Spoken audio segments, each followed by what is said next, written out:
Month 2025, presented by the IFPDA Foundation. I'm Jenny Gibbs, Executive Director of the IFPDA and the IFPDA Foundation. The IFPDA Foundation is the only U.S. nonprofit dedicated exclusively to supporting print focused museum exhibitions, programs, acquisitions, and curatorial internships, and the presenter of the IFPDA Book Award. The foundation is funded by tickets for the IFPDA Print Fair coming up in April 2026 at the Park Avenue Armory in New York. The foundation is also funded by contributions from donors like you and by events like Friday, October 17th, with cocktails and a special conversation with rising star artist Anna Benaroya, hosted by Christie's. The link to buy tickets, which are just $150, is in the Print Month calendar, and we'd love to see you there. During Print Month, the IFPDA invites friends from across the scholarly and printmaking communities to share research and insights. We are very grateful to our friends at Print Council of America for organizing today's program, Krishna Reddy's Artistic Innovations, Teaching Philosophy, and Enduring Influence on Printmaking in New York City, which will be introduced and moderated by Print Council President Deborah Wood. Deborah Wood is a curator and writer from Chicago. She has served in the role of senior curator at the Block Museum of Art, Northwestern University, and has held positions at the Art Institute of Chicago and the Baltimore Museum of Art. Her specialty in modern and contemporary works on paper was founded at the nexus of studio practice and art history, with a BFA from Cornell and an MFA in printmaking from the University of Wisconsin-Madison. And with that, I'm very happy to turn this over to Deb. Thank you so much, Jenny. And really, truly, thank you to everyone at the IFPDA and the IFPDA Foundation for including us in your programming. Print Council is truly delighted that we can collaborate once again on our shared educational pursuits. The Print Council of America was founded in 1956 with a mission to foster the creation, dissemination, and appreciation of fine prints, new and old. We are a nonprofit professional organization with an elected membership, reflecting the fields of print curatorship, scholarship, and museum practice, and embracing the specialties of drawing, photography, and conservation. Today, we continue to embrace our mission by sharing knowledge and expertise through our publications, website, annual meetings, and programs such as this one.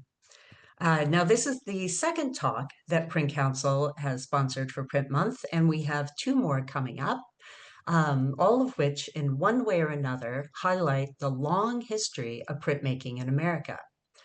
This theme seemed appropriate since we are approaching America's 250th anniversary. And today, Christina Taylor will talk about Krishna Reddy's impact on American printmaking.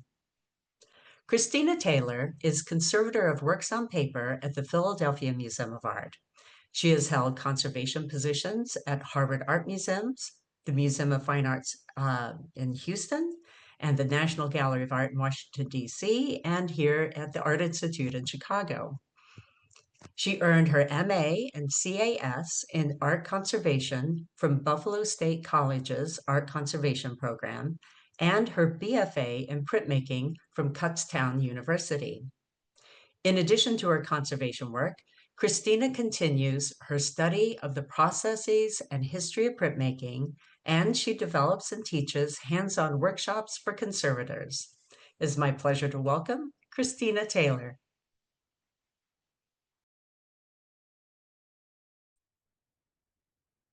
All right. Hello, everybody. Today, I will be speaking with you about Krishna Reddy's artistic innovations, teaching philosophy, and enduring influence on printmaking in New York City and beyond. The research stems from a generous donation of 63 works by Reddy to the Philadelphia Museum of Art by Doctors Umesh and Sunanda Gaur. Today, I will be focusing on his techniques and innovations and conclude the presentation by reflecting on Reddy's teaching and enduring influence. Next slide, please. Krishna Reddy was born in 1925 in a small village in the southeastern region of India, in Chittoor. Between the ages of 16 and 20, he attended Kala Bhavana, the Institute of Fine Arts in Shantiniketan, where there was a heavy emphasis was placed on observing and drawing from nature. He ultimately decided to specialize in sculpture, and after some years teaching in India, he traveled to Europe in 1949 to work with sculptors Henry Moore in London and Osip Zadkine in Paris. Next slide, please. In the early 1950s, while Reddy was living in Paris, he met Stanley William Hayter, founder of the experimental printmaking studio Atelier 17. In Reddy's own words, quote, Hayter established Atelier 17 in 1926 to develop print media as another means of expression and bring them closer to the artist. The Atelier's primary focus was on experimentation and the discovery of new technical and expressive possibilities in printmaking, particularly intaglio, end quote. This focus on experimentation resonated with Reddy, and he became an active member and ultimately the co-director of the workshop from 1964 to 1976. Reddy held a deep interest in color and found that he was able to express color with printmaking in a way that he couldn't in sculpture, and he soon shifted his artistic practice towards printmaking. Next slide, please. Now I'm going to dive right into his printmaking techniques. Typically in printing, each color in the final image requires a separate plate, and only when the inked plates are printed successively in perfect registration is the full color image realized. Reddy was inspired to explore the possibility of applying all colors at once to a single plate, and therefore eliminating the need for multiple plates.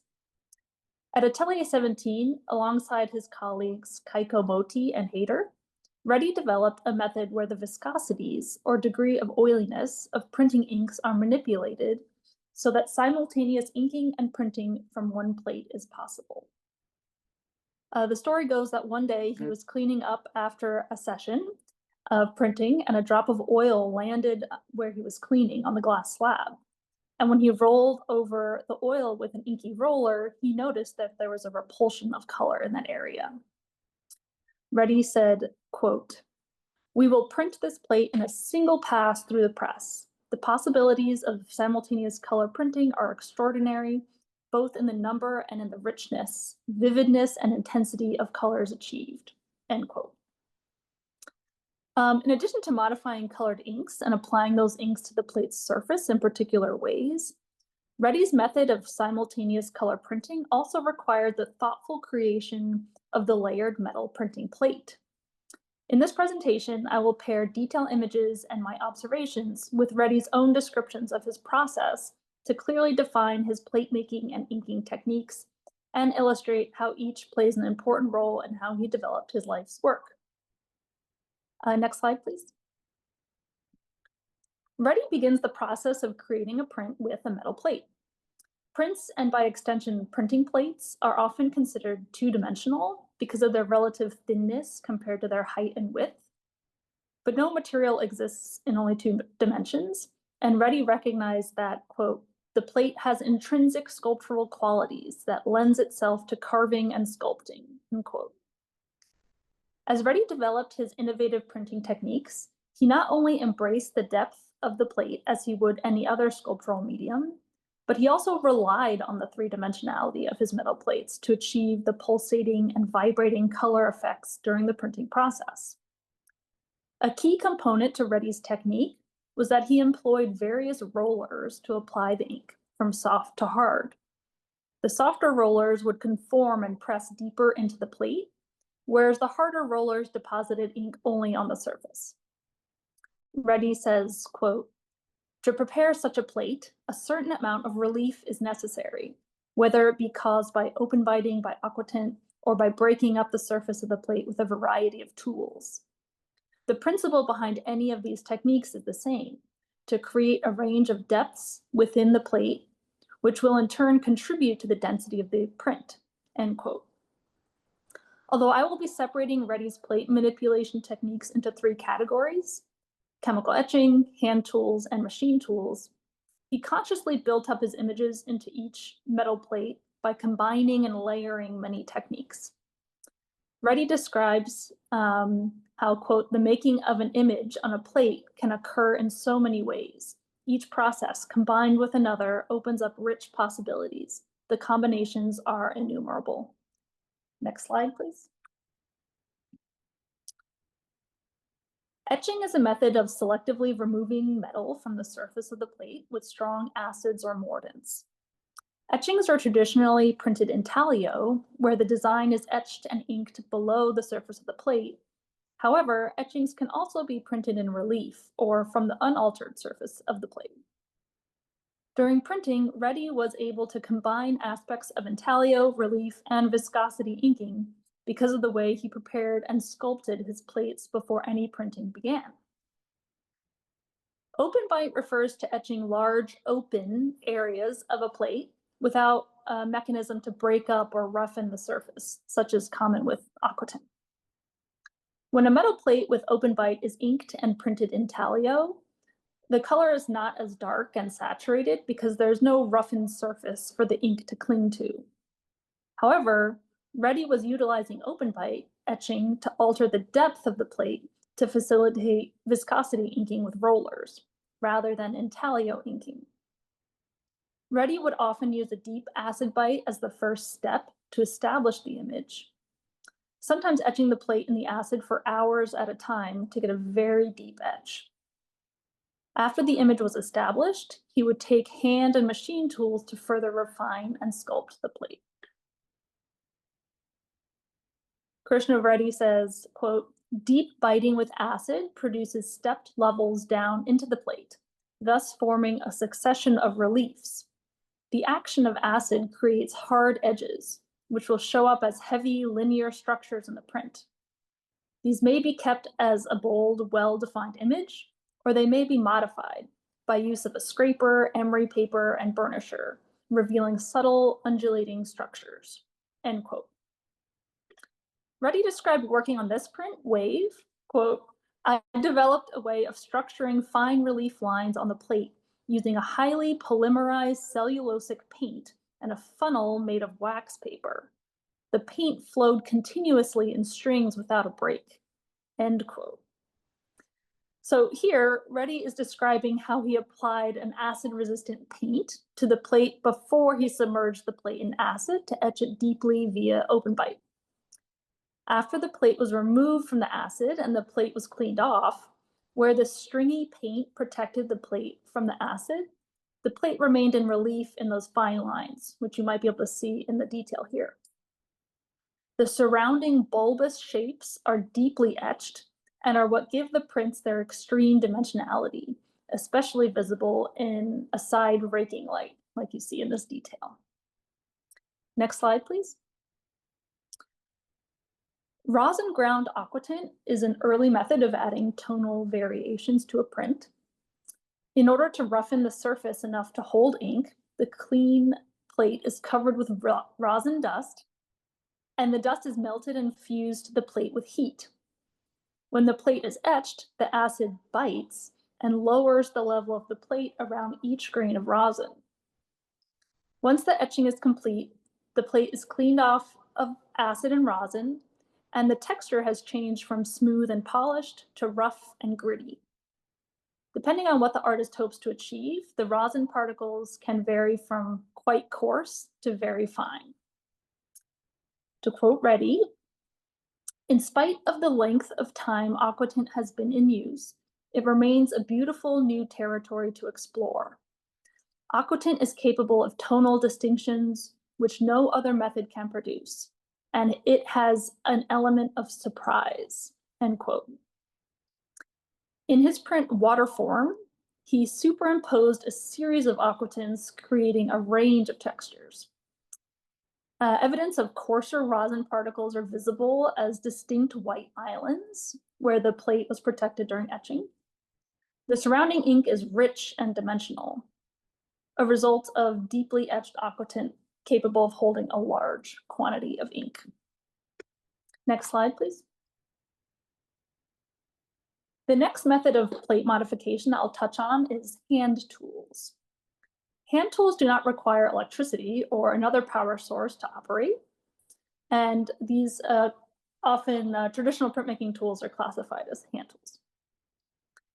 Reddy utilized a range of hand tools, from those specifically designated for printmaking and engraving to metalworking and dental tools. Zinc and copper, both metals that Reddy used to make his prints, are hard enough to hold up during the pressure required of printing, but soft enough to manipulate by hand with steel tools. Reddy says, quote, "The experience of handling tools brings the artist in very close contact with the materials, and especially with the plate. Once a healthy awareness and sensitivity have been established, the plate is seen to be an extremely pliable substance. Developing images is now considered in terms of direct carving, engraving, and gouging, with no recourse to acid.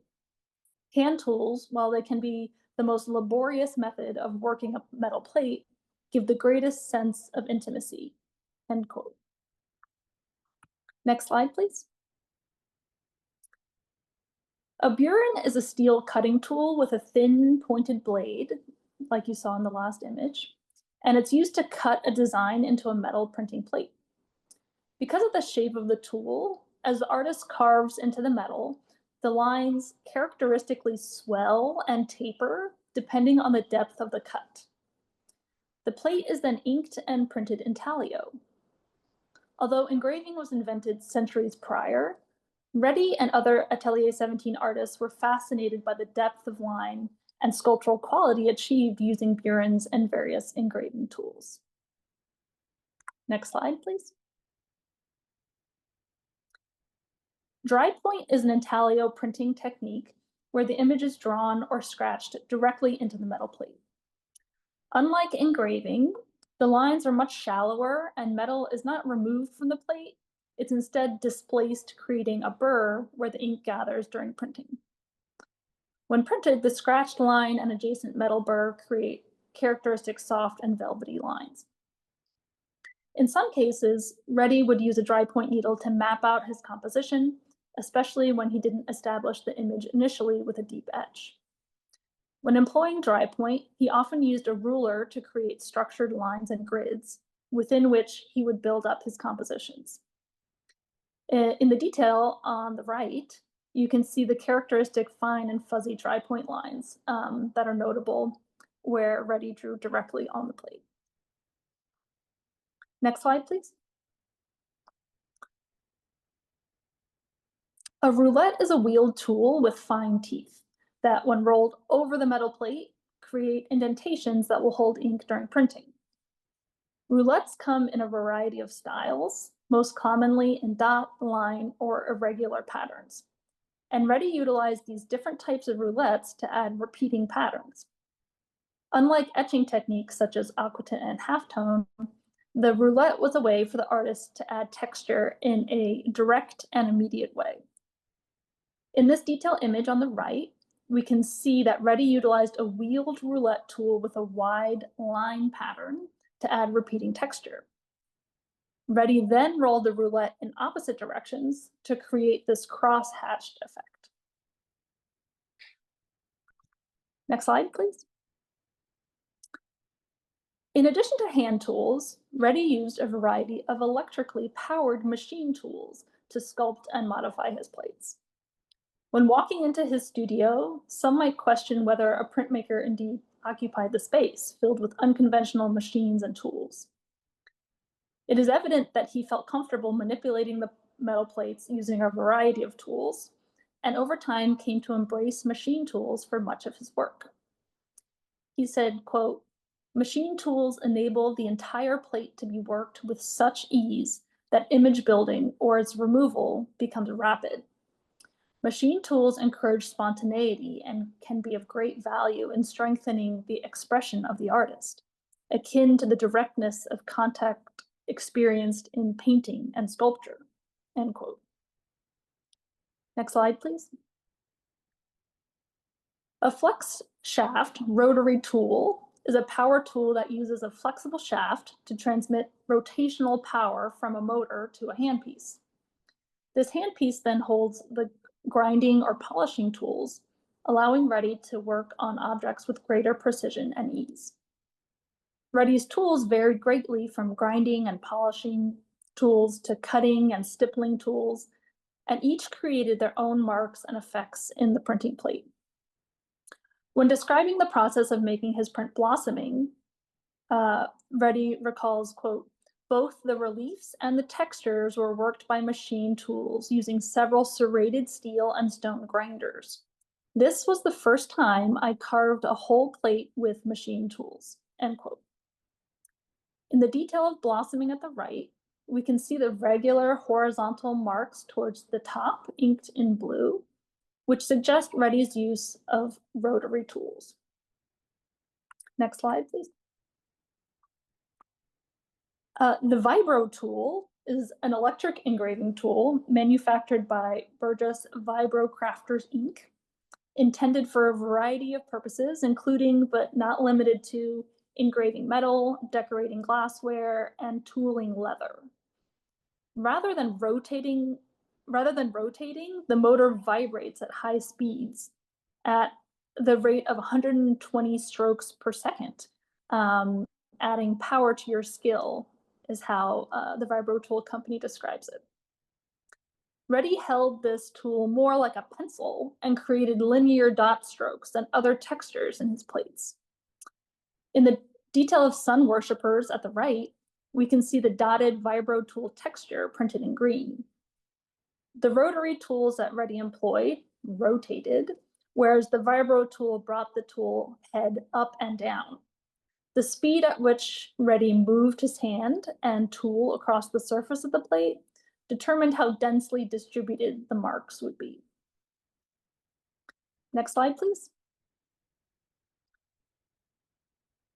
Reddy begins the process. Where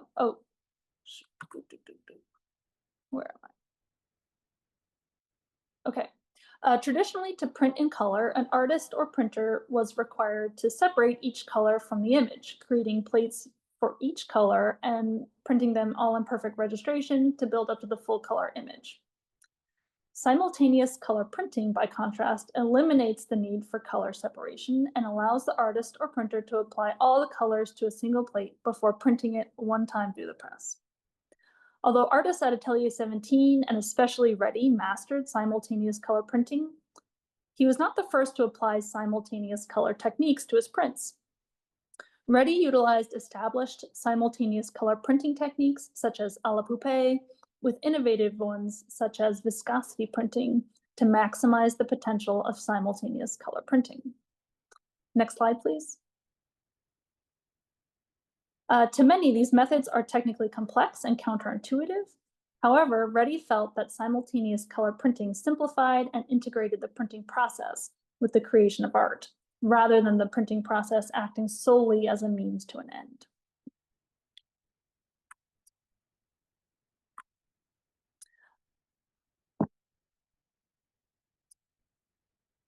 So etchings and engravings are traditionally printed in tally, where the design is etched or carved into the plate, and ink sits in the grooves for printing.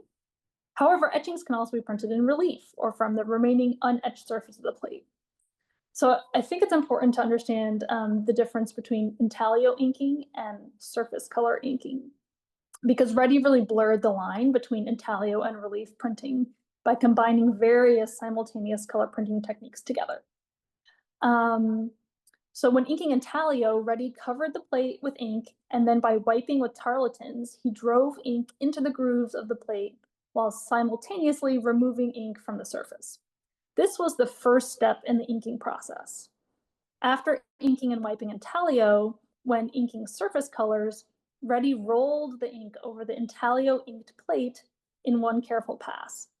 Reddy often modified the viscosity of the surface color inks, as well as selected various roller densities to apply multiple colors onto the surface. Okay, so à la poupée is a color mixing process in which the intaglio plate is inked in different colors in different areas with dalies or poupées of rolled canvas or felt, and wiped one area at a time with tarlatan by hand. Alla pupe inking causes adjacent inks to blend and mix somewhat during the wiping process.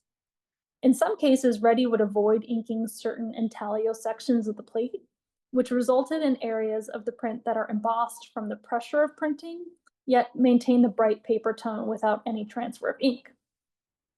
Here in the detail of 3 graces, we see the alla pupe inking of the black and yellow inks and how they blend where they meet and mix on the plate during the wiping process. Next slide, please. Viscosity printing, the technique that Reddy co-invented, is a relief or surface color technique. Surface colors are applied to the plate once all intaglio colors are already in place. Printing inks used for viscosity printing are oil-based. Viscosity refers to the degree of oiliness of the ink. Raw linseed oil is added to the printing ink to alter the viscosity. Inks with less oil are considered dry and viscous, such as ink straight out of the can. Inks with more oil are considered wet and fluid, such as ink that is modified with raw linseed oil. When inks of varying viscosities are rolled over one another, they mix or repel one another in predictable ways.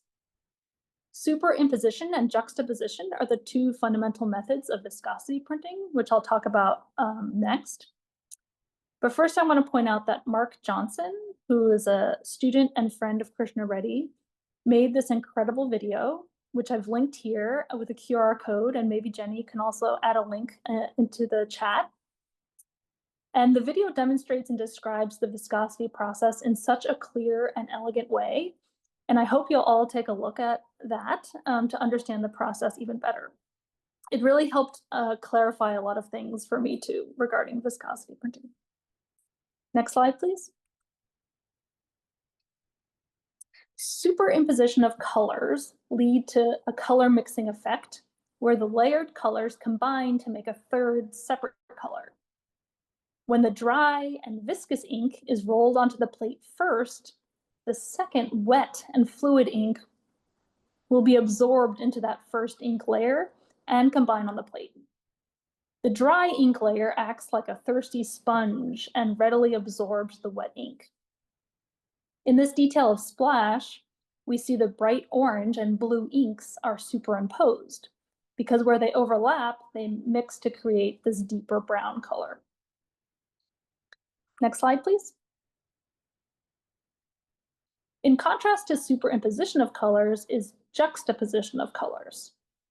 Juxtaposition of colors maintains 2 distinct colors, even when the colors are rolled over one another. When the viscosities of the ink are reversed and a wet and fluid ink is rolled on the plate first, followed by a dry and viscous ink, the dry ink layer still absorbs some of the first ink layer like a sponge, but instead of mixing on the plate, the inks actually mix on the roller. So what is left on the plate are 2 colors juxtaposed side by side that do not mix. In the image on the left of Reddy demonstrating this juxtaposition technique, the yellow ink is wet and rolled on the glass slab first, followed by the dry blue ink. What's left on the slab is 2 distinct colors that do not mix. But if you look very carefully at the blue roller, you can see a little bit of yellow that is transferred from the slab to the roller. And that's where the mixing is occurring, on the roller, not on the slab or the plate. So similarly, in this detail of woman and her reflections at the top right, the bright yellow and blue do not overlap to create green, but rather they sit side by side. The viscosity of inks can be varied and manipulated to add 3 to 4 colors to a plate. In addition to the difference in oil content, colors are applied to the plate with rollers of different densities. Next slide, please.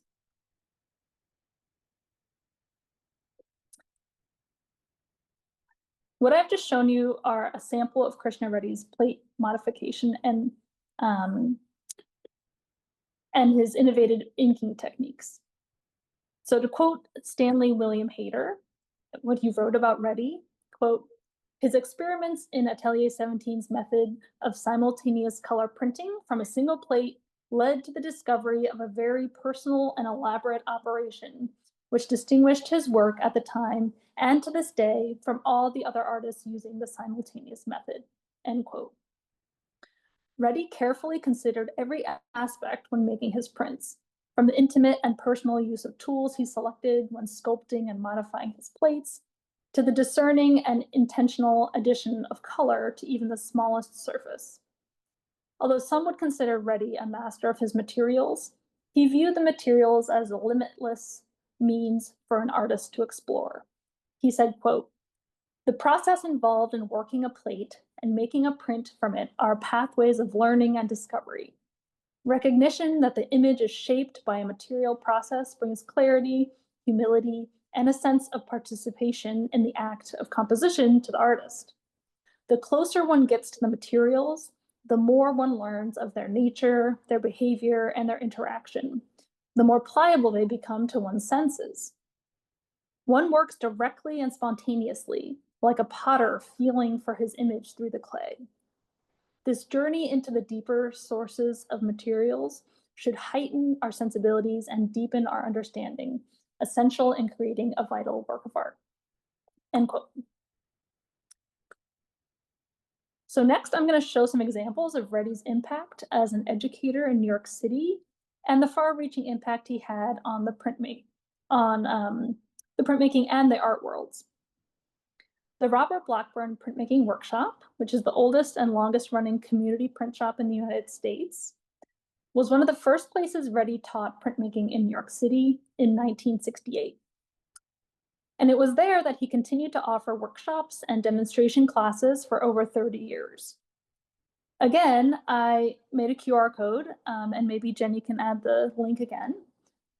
This code will link you to a great online exhibition curated by Shilpi Chandra on the Robert Blackburn website. Here you can learn more about Reddy's incredible influence at the workshop. In the next slide, I'll highlight a small selection of artists from this online exhibition to whet your appetite, but please go see it online for yourself as well. Next slide, please. At the left is a detail of Michael Kelly Williams' viscosity print, New Music. I had the great pleasure to speak with Michael about his experience working with Krishna Reddy, and beyond the fascinating technical details he shared with me, he really reiterated what I had been hearing from everyone who interacted with Krishna Reddy, what an incredible educator and teacher he was, and how much his inquisitive and experimental nature influenced all of his students and collaborators. Next slide, please. As a lifelong educator, Reddy advocated for an open-ended, exploratory approach to making art.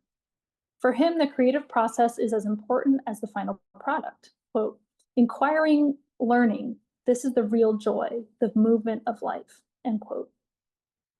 In addition to his contributions at the Robert Blackburn Workshop, Reddy established Color Print Atelier, a special workshop for working artists and teachers, and later established and chaired NYU's printmaking department.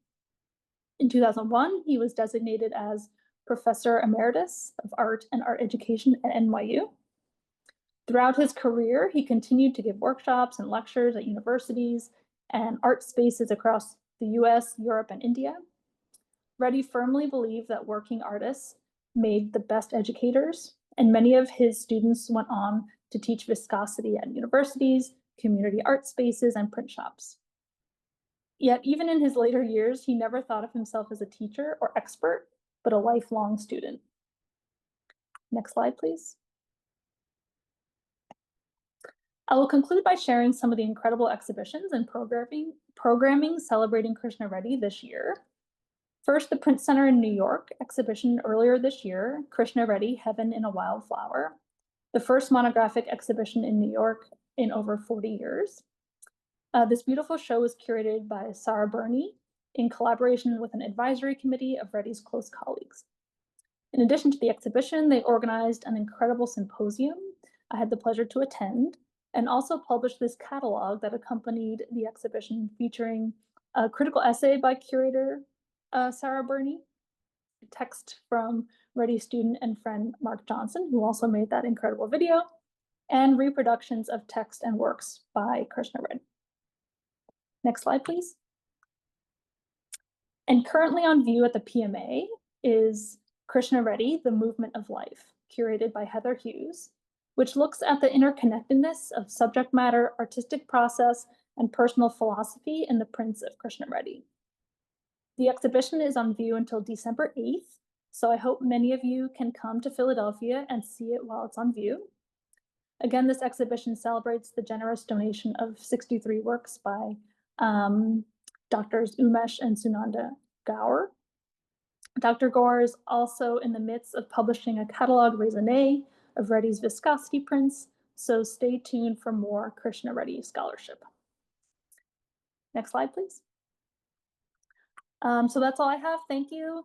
Thank you to the Philadelphia Museum of Art, the Print Center, all the artists I spoke with, Umesh and Sunanda Gaur, and Judy Reddy and the estate of Krishna Reddy.